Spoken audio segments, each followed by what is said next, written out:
Hey, it's arcade time. I just bought an arcade game, got it home. A friend of mine helped me pick it up. It was an impulse buy, I'm not going to lie. It was advertised as a Nintendo arcade game on an online auction site. First time I've ever bought anything off an online auction site. It had a week to go in the auction, and I knew exactly what this cabinet was as soon as I saw the first picture, and it's not a Nintendo game, even though it has a Nintendo tag, which I looked up and I believe that is the Nintendo Versus System model number. This is a cabinet that I have had before. I have had one of these 10 years ago. This is a Joust cocktail. They're fairly rare. They're really cool. Normally, I would have made this video after I got home before I did any work on it, but I did. It was driving me nuts.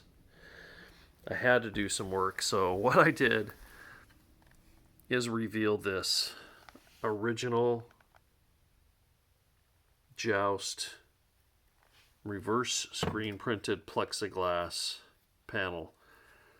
When I bought it, and in the photos, this plastic piece was over it, screwed down with 6 screws, and there was black textured adhesive over it, so you couldn't see. All you saw was this.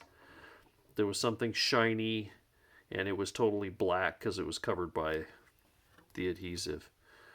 So when I picked the game up, I could see this was kind of like right there, and I could see a little bit of plexiglass there, and I thought, oh wow, is the artwork still there? The one I had 10 years ago, this was replaced with a piece that said player 1 at an angle and player 2 in black and white. Um, so when I got home, I couldn't stand it, so I took this off. I peeled off the textured adhesive, and there is some paint overspray down here, not that much. And the screw holes went into the wood and just barely nicked the side of the plexiglass, like right here. There may be a tiny bit down there. But I mean, that is hopefully with Novus plastic polish, I can get that overspray black spray paint off. Do not use paint thinner on plastic, it will melt the plexiglass. Also, I'm not going to try and pull this off because these are held on with 4 little bolts that are all missing here, but also the back of these have adhesive. So if this gets pulled off, some of this color might stick to the glue and stick to the wood behind it. So I don't want to just try and pry this off to be able to clean it. I'll try and do the best I can while it's on the machine. So that was a big surprise. And then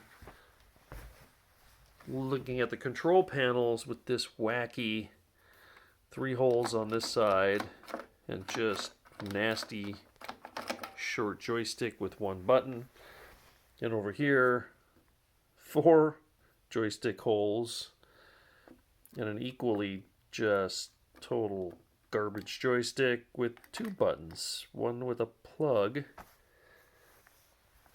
and there was no free play switch. So these were covered up. This is how you'd normally start a game on Joust. I can't find a free play switch.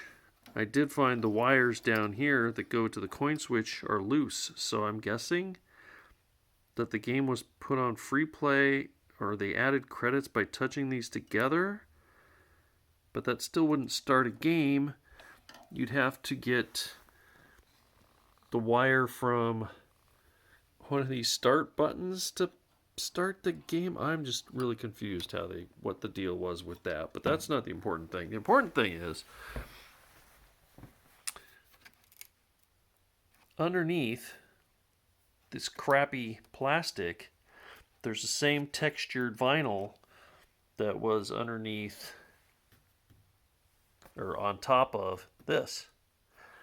So I thought, well, maybe it's actually got the original artwork underneath. And so I peeled back just a bit, and I can see artwork under there. It does still have, at least on this side, so I'm going to assume both sides, the original Joust artwork. It was also reverse screen printed on plexiglass and put over the wood control panel. So obviously it's going to have some extra holes in it. I haven't compared the pictures of the cabinet I had 10 years ago with this one to know if this is the original spot for a button. I'm assuming they would have put a button in the original buttonhole. So maybe there isn't too much damage to the plexiglass on that side. This one is obviously going to have a giant extra hole in it. And the spacing between that button and joystick does not match this button and joystick, so I'm thinking that might be an extra hole, and the original one's closer. But the fact that there's original plexiglass there is kind of cool, because it means once I take this plastic off and take the black textured vinyl off, at least it will have some kind of Joust artwork. 10 years ago, when I restored the one I bought, it was a Turn Into a Championship baseball. It had none of the original plexiglass, so both sides of the control panels was missing, and this, like I said player 1 and player 2 in black and white, so the original one of these was missing. And at that time, you could buy reproduction reverse screen printed plexi pieces, and now it looks like Rich at This Old Game offers a custom order where he can do it, but you have to wait for him to, find time to fit it into a schedule to get it printed, so not sure how long that would take. But the good news is that piece, I think I'm going to be able to get it cleaned up to the point where I'm okay with that and not buy a reproduction. So that's $35 spent. And these will have to be replaced at some point to restore it, but at least there should be the majority of the Joust artwork still visible there, which is cool.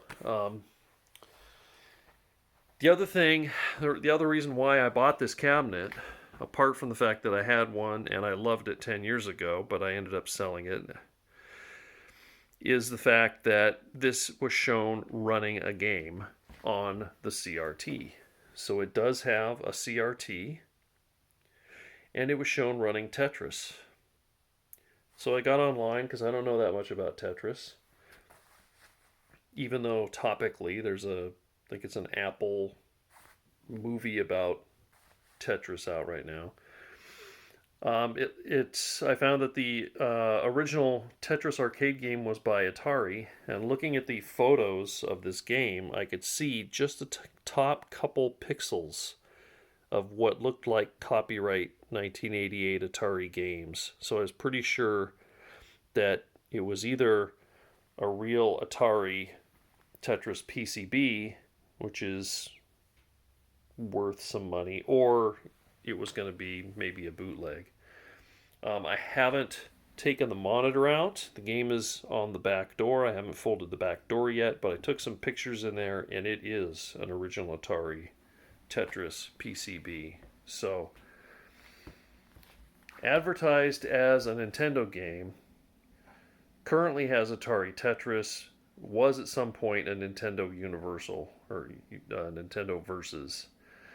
The other thing I noticed in there, it doesn't look like it has the original Williams power supply, but it does have a Nintendo power supply in there. So that's left over from the Nintendo conversion, which must be powering the monitor unless there's another isolation transformer. I don't know. It's wacky and filthy and dirty inside, and like I said, I haven't taken the monitor out to get a full look.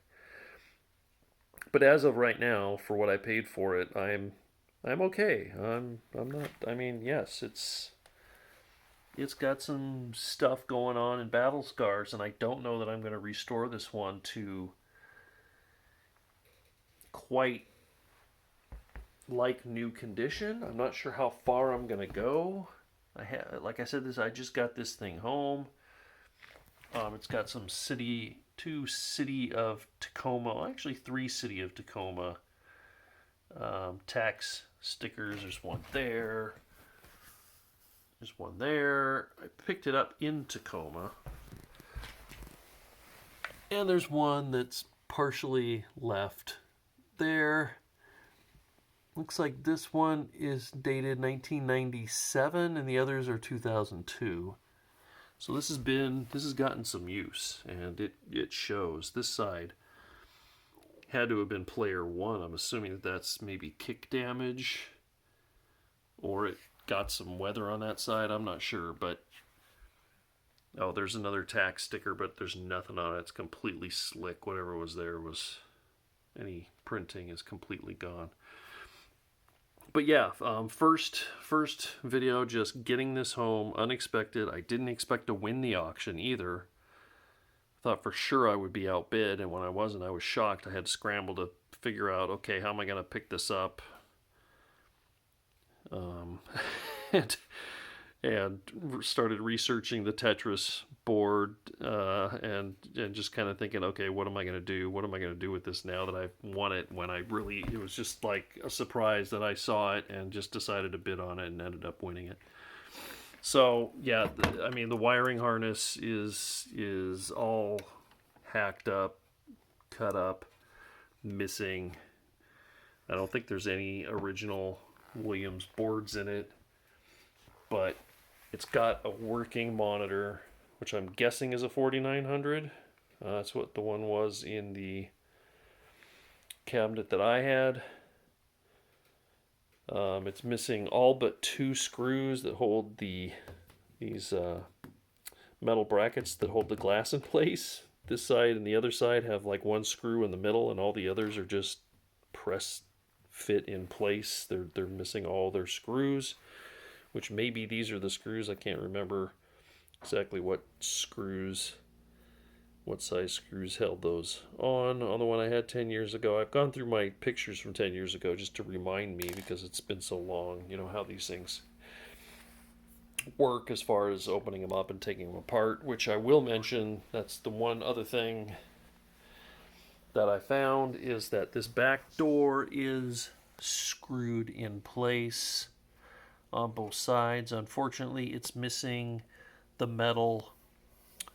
They're not rods, they're flat metal that goes down through a bracket and hold this door in place. So to open the door, you're supposed to lift up on the metal, so it's a flat piece with a L shape at the top that faces inside the cabinet. So from inside the cabinet, you lift up on both of them, and then the door comes down. So it's missing those metal brackets that hold the back door in place, which stinks. But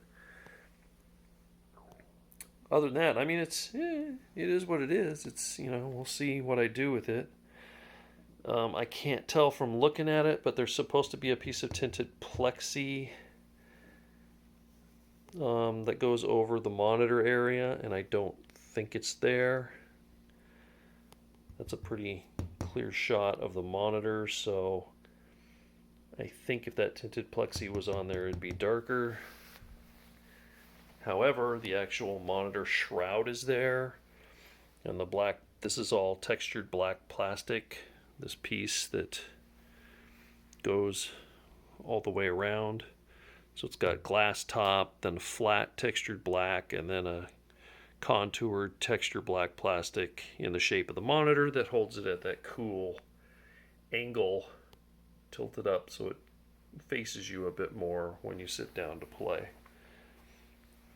So first look at a cabinet that might take quite a while to get anything done with because I have so many projects. I do have a J-Rock multi-Williams board. That's actually what I put in the other Joust that I restored. I restored it all except for the original boards. This one is wired JAMA to run the Tetris game. So technically I could just throw the J-Rock in there and fire up Joust and play it, although the joysticks I think are both completely dead, toasted. Don't even think they could be brought back. I'm assuming they're Nintendo. The good thing about them using those joysticks though is they're low, so they didn't cut the bottom of the panel here. The other one I had, they made an extended box that came down and they cut a big square out of the underside right underneath the joystick, and they put Wego sticks in that stick down past the wood covering the bottom of these control panels. So they had to add a piece of wood here and made a box underneath it to cover the joystick. And so I had to pull all that extra wood off and cut a patch for the about 4" by 4" to patch both sides of the underside of this panel. But this one, the panel's untouched underneath. Well, there's gum underneath there, but there's no big holes. So plus and minuses. I wish there was more of the original wiring and the original transformer assembly and all that stuff, but hey, a working Atari Tetris board is worth something, and a working monitor is worth something, and probably end up not needing the Nintendo power supply that's in there either, because I have a couple isolation transformers, so I can put one of those in there instead of having that Nintendo one in there. So yeah, first video of a new arcade project that don't quite know its full direction, the full extent of what I'm going to do, the full extent of what I have yet, other than it's a very filthy inside cabinet that has been not quite as badly converted as the last one I had, because like I said, those plexi Joust pieces are still there, even though they've got extra holes and been hacked up a bit. At least they're still there. So that's video 1 on this project.